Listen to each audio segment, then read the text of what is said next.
കാരണം ഡൽഹിയിൽ വിദ്യാർത്ഥികൾക്ക് നേരെയുണ്ടായ പോലീസ് നടപടിയിൽ അമിത്ഷാ പ്രസ്താവന നടത്തണമെന്ന ആവശ്യത്തിൽ ഉറച്ചു നിൽക്കുകയാണ് പ്രതിപക്ഷം. പ്രതിപക്ഷ പ്രതിഷേധത്തിൽ പാർലമെന്റിന്റെ ഇരുസഭകളും ഇന്നും പ്രക്ഷുബ്ധമായേക്കും. അയോധ്യ സംഭാവന കൊള്ളയിൽ ചർച്ച ആവശ്യപ്പെട്ടും പ്രതിഷേധം തുടരുകയാണ്. അതിനിടെ സുപ്രീം കോടതി ജഡ്ജിമാരുടെ എണ്ണം കൂട്ടാനുള്ള ബില്ലും അതേപോലെ ജനന മരണ രജിസ്ട്രേഷൻ ഭേദഗതി ബില്ലും ഒക്കെ ഇന്ന് ലോക്സഭ പാസാക്കിയേക്കും. എങ്ങനെയാണ് മൊത്തത്തിലൊരു സാഹചര്യം, ഇന്ന് എന്തൊക്കെ കാര്യങ്ങൾ നടക്കുമെന്നുള്ളത് നമുക്ക് ശരത് ലാൽ പറഞ്ഞുതരും. ഡൽഹിയിൽ നിന്ന് ശരത് ലാൽ തത്സമയം ചേരുന്നുണ്ട്. Sarath Lal, good morning. കഴിഞ്ഞ ഈ മൺസൂൺ സെഷനൊക്കെ തുടങ്ങിയതിനു ശേഷം പ്രക്ഷുബ്ധമായ അതല്ലെങ്കിൽ ബഹളമയമായ സഭകളാണ് നമ്മൾ കണ്ടുകൊണ്ടിരിക്കുന്നത്. ഇന്നലെയും അമിത്ഷാ പ്രസ്താവന നടത്തണമെന്ന് ആവശ്യപ്പെട്ടുകൊണ്ടുള്ള പ്രതിപക്ഷത്തിന്റെ പ്രതിഷേധമൊക്കെ കണ്ടു. ഇന്നും ഇന്നലത്തേതിന് സമാനമായ രീതിയിൽ തന്നെയുള്ള കാഴ്ചകളൊക്കെ ഉണ്ടാകുമെന്നും കരുതപ്പെടുന്നുണ്ട്. മാത്രമല്ല, പല ബില്ലുകളും പാസ്സാക്കുമെന്നറിയുന്നു. FCRA ഭേദഗതി ബില്ലടക്കം ആ വിഷയങ്ങളൊക്കെ ഇന്നും ചർച്ചയ്ക്ക് വരുമെന്നൊക്കെ അറിയുന്നു. അപ്പം മൊത്തത്തിൽ ഇന്ന് സഭയിൽ നിന്ന് എന്തൊക്കെ കാര്യങ്ങൾ പ്രതീക്ഷിക്കണം ശരത് ലാൽ?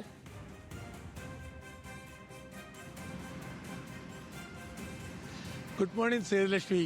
കാരണം സേതുലക്ഷ്മി പറഞ്ഞ പോലെ കഴിഞ്ഞ ആഴ്ച വളരെ വലിയ ബഹളങ്ങൾക്കും അല്ലെങ്കിൽ ഏറ്റുമുട്ടലുകൾക്കും അല്ലെങ്കിൽ രാഷ്ട്രീയപരമായിട്ടുള്ള ആരോപണങ്ങളൊക്കെ നമ്മൾ സാക്ഷ്യം വഹിച്ചതാണ്.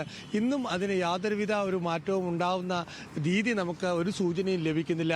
കാരണം പ്രതിപക്ഷം ആഭ്യന്തരമന്ത്രി അമിത്ഷാ തന്നെ ലക്ഷ്യമിട്ട് നീങ്ങുകയാണ്. ഭരണപക്ഷമാണെങ്കിൽ രാഹുൽ ഗാന്ധി മാപ്പ് പറയണമെന്ന ഒരു വാദത്തിൽ ഉറച്ചു നിൽക്കുന്നു. ഈ രണ്ട് വാദങ്ങൾ സഭയിൽ ിക്കുമ്പോൾ തന്നെ പ്രധാനമായും ഒരു പ്രധാനപ്പെട്ട വിഷയം പൊന്തി വരുന്നത് എന്തുകൊണ്ട് പ്രധാനമന്ത്രി നരേന്ദ്രമോദിയും അല്ലെ അമിത്ഷായും സഭയെ ഒഴിവാക്കുന്നു. അതായത് പാർലമെന്റ് ഉണ്ടായിട്ട് പോലും പ്രധാനമന്ത്രി സഭയിൽ എത്തുന്നില്ല.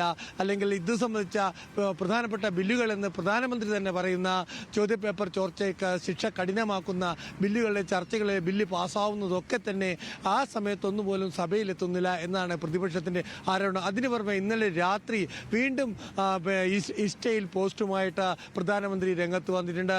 കാരണം പരീക്ഷാ സമ്പ്രദായം കുറ്റമറ്റതാക്കാനുള്ള അല്ലെങ്കിൽ പരീക്ഷാ പേപ്പർ ചോർച്ച തടയുന്നതിനുള്ള പൂർണ്ണ രീതിയിലുള്ള കൂടുതൽ പരീക്ഷാ സമ്പ്രദായങ്ങളിലേക്ക് അല്ലെങ്കിൽ അതിലുള്ള പരിഷ്കരണത്തിലേക്ക് പോകുമെന്ന ഇൻസ്റ്റയിലൂടെ വീണ്ടും ജനങ്ങളെ അറിയിച്ചുകൊണ്ടാണ് പ്രധാനമന്ത്രി പാർലമെന്റിനെ ഒഴിവാക്കിയിരിക്കുന്നതെന്നതാണ് ആരോപണം ഉയരുന്നത്. ഇതിനെ മല്ലികാർജ്ജുന ഖാർഗെ ഇന്നലെ രാത്രി തന്നെ ഇതിനോട് പ്രതികരിച്ചിട്ടുണ്ട്.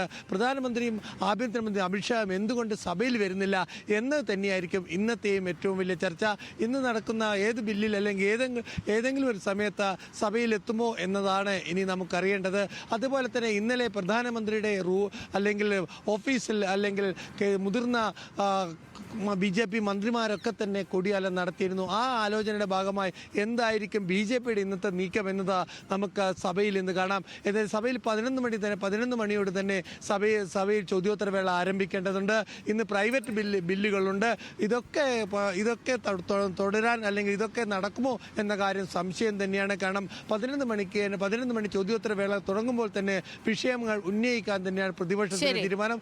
ആഭ്യന്തരമന്ത്രി ഈ വിഷയത്തിൽ വിദ്യാർത്ഥികളെ തല്ലിച്ചതച്ച കാര്യത്തിൽ പ്രധാനമായും ഒരു പ്രസ്താവനയാണ് ഇപ്പോൾ പ്രതിപക്ഷം ആവശ്യപ്പെടുന്നത്. അതുപോലെ അയോധ്യക്കുള്ള ഇപ്പോൾ സേതുലക്ഷ്മി പറഞ്ഞ പോലെ അയോധ്യക്കുള്ള സമാജ്വാദി പാർട്ടി ഭണ്ഡാരവുമായിട്ട് തന്നെ പ്രതിഷേധം പാർലമെന്റ് മുമ്പിൽ നടക്കും നമ്മൾ കണ്ടതാണ്.